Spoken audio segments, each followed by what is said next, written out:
Hey guys, welcome to Out on DVD. We're talking about movies that are most of the time recently released on DVD, and I'm Mark Rodriguez. And I'm Gurk Stolly. Thanks for having me, man. I just had to review this one. Yes, Greg Stott is my special guest for this episode because who better to review a Tekken movie and an expert on all things Tekken? And yes, in this episode we're reviewing the Tekken live action movie. First, let's go into the general story. Tekken takes place in this weird post-apocalyptic world where it's all destroyed and ruined by Heihachi Mishima with his evil organization, his evil martial arts tournament, Tekken City, and his army of jackhammer soldiers. The main character is Jin Kazama, who was after Heihachi for the death of his mother, June. So Jin sneaks into Tekken City. He finds his retired martial arts tournament guy called Steve Fox, who used to fight in the tournament, and it also knew his mother, June. So he's his way into the tournament, and also he gives them all the tips, advice, the tactics, and all that to get further ahead to the tournament and get to Heihachi. But along the way, he also meets this hot babe called Christy Montero, who fights capoeira, and they become friends, and they team up against the bad guys and everything. And of course, Heihachi also has his son named Kazuya, who's even more evil than him, so now he wants to overthrow the business, wants to overthrow the tournament, and take over Tekken City with his own, like, evil plans and evil, designs for the main characters. And he also takes over the tournament and basically turns Tekken into Mortal Kombat because now they have rules where you could kill your opponents and use deadly weapons and all of that. So, the movie has quite the interesting cast of characters. Of course, our star, Jin Kazama. Fighting alongside him is Christy Montero, Raven, and, Steve? I think? Uh, During the course of the movie, there are of course some fights with characters such as Martial Law, Eddie Gordo, Miguel Rojo? Looks nothing like him. What the hell? Nina Williams, Ryan Fury, Yoshimitsu, and Sergei Dragunov. And of course, our main villains, Kazuya and Hiachi. uh, oh, and Anna was there, but she didn't do anything other than sleep with Kazuya or whatever. Also, June was in the movie, but for basically one scene, and the rest of her scenes were just Mr. Miyagi flashbacks or so. Basically, to give Jin the incentive to even bother with the Iron Fist tournament. Wait, who the hell? Who's this blonde girl? She seems pretty fucking important if she's apparently Jin's girlfriend. Who the hell? Hold on. Her name is Kara. Who the hell is Kara? Okay, guys, and now for our opinions on the movie. In this particular case, we're gonna do it like first our opinions of a movie in general as a movie, and then of how what we think of when you compare it to the source material it's based on. So, what do you think of the movie in general, GXD? Pretending that you've never heard of Tekken, you're just seeing like, ooh, what's this tournament movie, and you're just watching it like blindly. Uh, okay. How am I gonna put this? Oh, jeez. Well, if I were to judge it by, by that kind of point of view, okay, hold on. I'm trying to think. It's still not really a good movie. It brought up a subplot where they were gonna try and overthrow the quote unquote Tekken company, and that just gets literally thrown out the door in like the literally 5 minutes. Like I would have watched a movie about that, something about overthrowing a company. That could have involved a lot of the characters, but I wouldn't like I would be interested in that kind of story other than it's a fighting tournament. There's a lot of fighting. You did, yay, yay! It's like I could be watching Karate Kid. That's a good movie where there's a fighting tournament and there's someone that needs to be believing in something. Because I that just the flashbacks and oh man, I didn't like it. Even if I didn't like Tekken, I'd still be ashamed that I spent an hour and a half watching that movie. What about you? How would you what would you have thought of it if you didn't see or ever heard of Tekken before and just watched the movie out of curiosity? It would be very weird. Well, I mean, obviously the costumes would stand out because it'd be why are they wearing goofy costumes when they're fighting? Of course, If you at least I guess if you at least know space in the game, you would imagine, oh, I guess that's what you were in the game or something like that. But I don't know. I guess it was an interesting fight movie. I guess the way the plot changes because like the whole thing is must enter tournament to kill Heihachi. Then you find out that, oh wait, no, Kazuya's the real guy we gotta be watching out for. And I don't know. I guess it was kind of interesting. The beginning parts was one thing that came to mind was when they're doing that whole thing where you have to even contraband chocolate, coffee, oranges, whatever. Then what the hell were they eating normally? What do the normal people eat that can't afford to steal stuff or whatever? I know that's true. The world seems pretty dried out, so like how do they live? They apparently like live like to prevent dehydration, they live off of like beer which they can apparently afford or ghetto beer, whatever it is. Exactly. So yeah, it was. I don't know. Still, I guess an average movie. The fight scenes were pretty cool though, a bit, but I guess it was kind of like an average kind of movie. I mean, I've seen other movies that are just about fighting, like only the strong and stuff like that. Those are a bit more badass than this one. I well, you know what have been good for for this movie is if they actually explained more. Not really of like I guess of the characters, yeah, that would have been a good thing to explain kind of thing. I would like them to explore the world more and not just make it this linear thing. They had an interesting concept with the post-apocalyptic thing. They had an interesting concept with like the like overthrowing government kind of thing, and they could have done a lot more with it other than this is the world they live in. We're showing it to you visually. Fighting. Bye. Let's just pad the whole movie with a bunch of fight scenes. Bye. And it's like, I feel like nothing was really accomplished other than I killed both of the tyrants are dead now. I'm going home. And it's just like that. I don't feel like you fulfilled anything other than at the very end. Everything else was just nothing. So now we get to the real part here for the Tekken fans out there. What do we think of the movie when we compare it to the actual source material? What do you think, GXD? You're gonna probably go into this deeper than I can.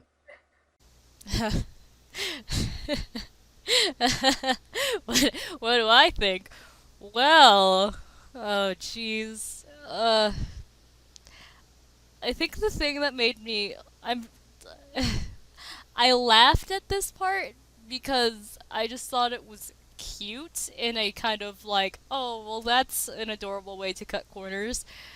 The way they did the arena where it was like random character select Eddie Gordo versus Jin, and it's like, all right, cool. That was a cool little nifty thing where it was like the versus screen. That's nifty. I found it adorable when they had the random selecting stages for no reason to change up the arena. And I'm like, oh, so that explains the random sceneries I see in Tekken. They're unimportant and they're just there as backgrounds, so why should we care? Let's just set up a random bridge for a mountain. Let's set up a random temple for this stage. And I just felt like that was just a silly choice, but it made me laugh anyway, and I'm just like, that's cute. Way to cut corners, guys. Good job. As the story goes, I don't I got pretty mad and confused at it. I honestly did. Cuz I was just like do I remember the story of Tekken wrong? Are they in a post-apocalyptic world where people have to fight for their lives and use weird blue-colored leveled money to buy like little tiny packets of Colombian coffee and oranges? Have I just not been paying attention that much? Because I'm pretty sure in Tekken it's more of a flourished futuristic world where yes, the this company is, kind of being a tyrant, but, it's it's not causing the end of the world, and I'm getting a headache rethinking this movie.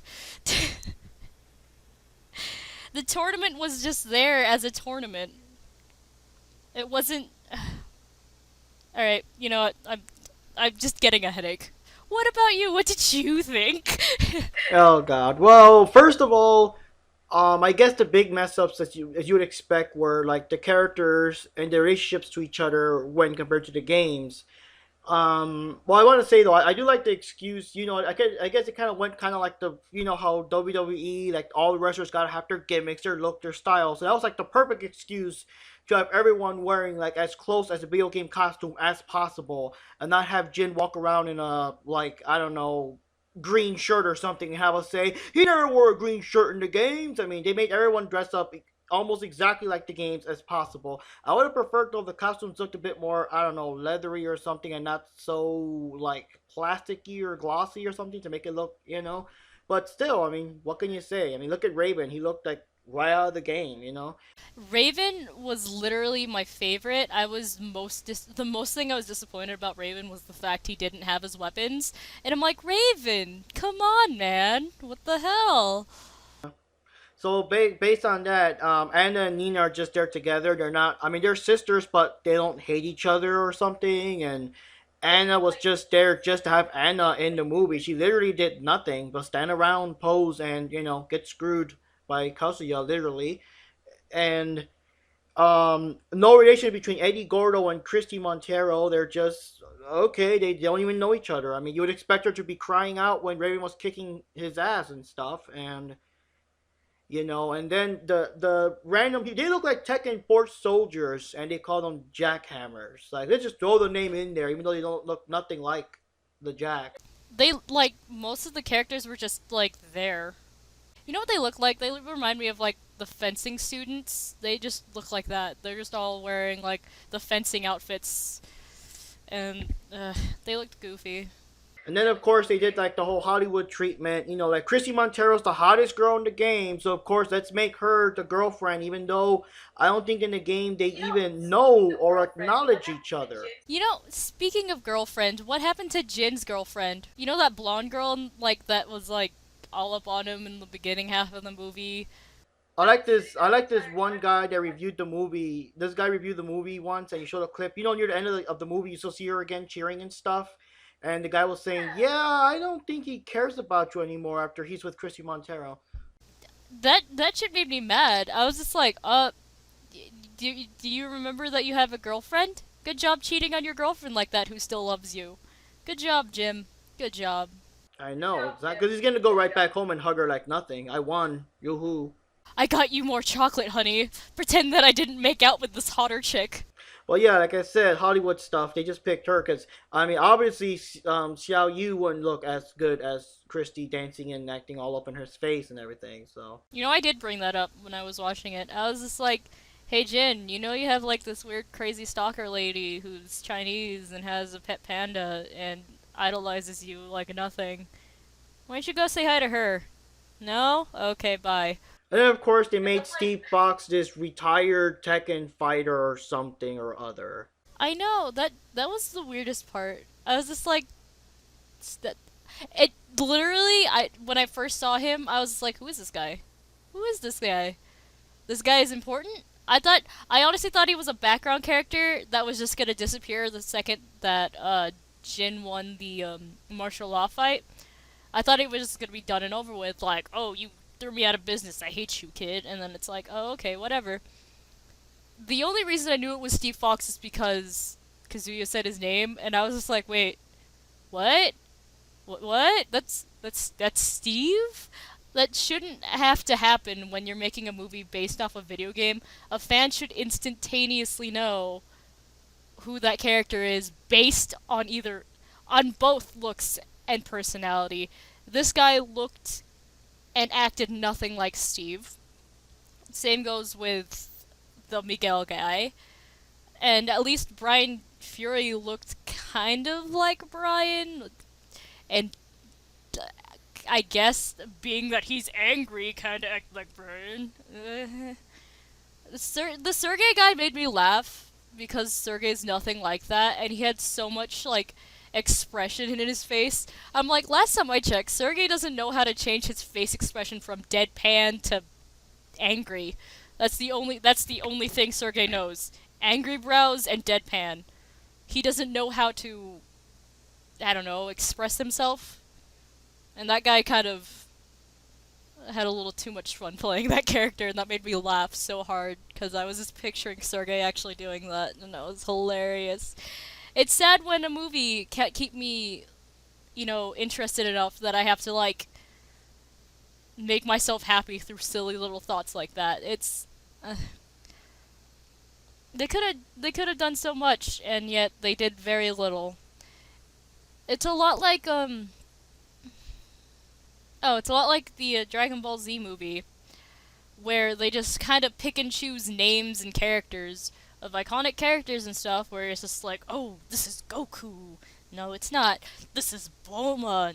No, it's not. This is Master Roshi. He literally looks nothing like Master Roshi. What are you even doing?